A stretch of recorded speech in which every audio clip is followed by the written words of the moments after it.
好消息，好消息！远在英国的怨种夫妻甜甜和阳光，就在12月5日已经成功回到了家乡，至此结束了他们长达12年的英国旅。遥想当年，甜甜出差之前，曾有过一个配偶名叫西梦，两雄还生了对龙凤胎博斯和申威，但还没等给孩子奶活大，甜甜就接到了出差的工作。人家那边也说，就是看上了甜甜能生，可是让人想不到的是，甜甜一身反骨，就是看不上包办的婚姻。于是在阳光期盼已久，终于看到新娘时，没想到新娘一点也没有兴致。阳光看到新娘不着急，自己也不着急。慢慢的，饲养员急了，两雄似乎一点也不来电。工作人员本想让他们慢慢磨合，可是当看到别国一个个都有了熊猫宝宝，这可把他们羡慕坏了。情急之下，经过他们商量，干脆就用人工手段吧，万一能成功呢？可是忙活那么久，甜甜一点反馈也没有，倒是因为熊猫的自然反应，每年甜甜都会假孕，于是饲养员每年都会兴奋一阵，对外大肆宣传甜甜怀上，马上就会有熊猫宝宝，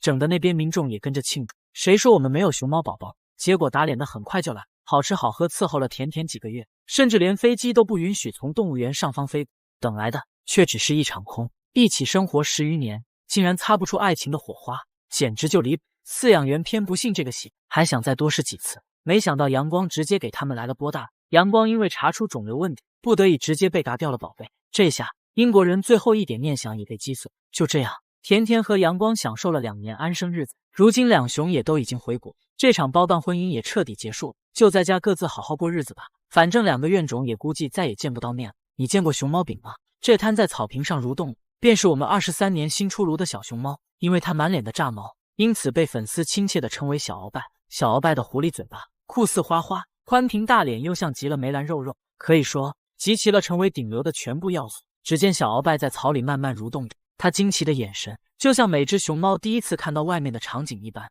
眼看就要爬远。奶妈也是急忙的将其抱了起来。这可爱的小家伙任谁不想亲2口，可是被没奶妈亲过的小熊都会变成战五渣。看来今天起23届的战五渣人选已经被小鳌拜预定，因此也有了新的称号五花肉。这样战五渣、花花、肉肉3个要素就集齐了。小鳌拜趴在地上时真的很扁，甚至比22届爱扁扁还要扁，于是最扁熊猫的称号就被小鳌拜抢走了。有网友调侃说道，这简直就是鳌拜的弟弟小鳌扁。还有人说这简直就是世界上第一只2弟小熊猫。除了我们的新生小鳌拜，别的动物园也纷纷晒出自己家的小熊猫，其中深受姨姨们喜爱的还有虫洞的芒小五。芒小五是虫洞洞花芒仔的儿子，并且兄弟姐妹众多，但是作为虫洞23届唯一的独子，那可是集万千宠爱于一身。外公奶妈一有空就抱着芒小五晒太阳，当外公帮小五清理身上的杂草时，小五会主动的找外公贴贴，摇头晃脑的，甚是乖巧。并且芒小五十分的聪明，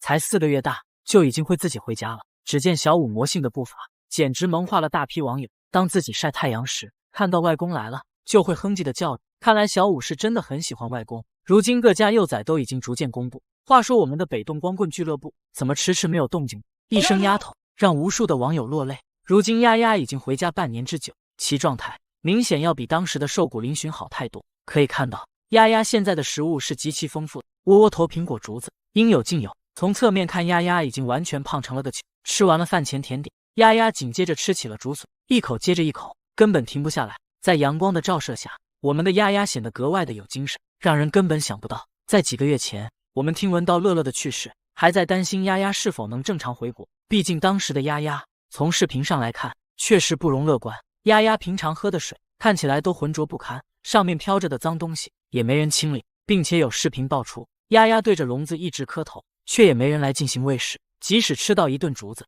却也不新鲜，看起来干巴巴的，毫无水分。即便如此，丫丫也没有选择的余地，因为如果不吃这些干枯的竹子，就会被活活饿死。于是王鹏馆长主动前去美国，只为亲自接到丫丫。就这样，远在他乡的丫丫，多年之后再一次听到熟悉的声音，他不敢相信自己的耳朵，兴奋的左顾右看。当关着的那扇门打开时，丫丫急忙的跑了出去，头也不回，似乎早想脱离这个地方。当丫丫钻进集装箱时，千万人悬着的心也落了下来。回国后的丫丫得到了相当好的照顾，奶爸每天都会为她准备新鲜的竹笋，别的小熊有的玩具，丫丫同样也有，各种各样的零食，让丫丫挑花了眼。在丫丫回国后的生日宴会，饲养员精心为其准备了窝窝头蛋糕，而并不是以前那简陋的冰块，并且将现场布置的极其漂亮，花环、抱枕要啥有啥。生活在这样环境下的丫丫，也重新焕发了活力。希望丫丫能一直这样幸福的生活下去。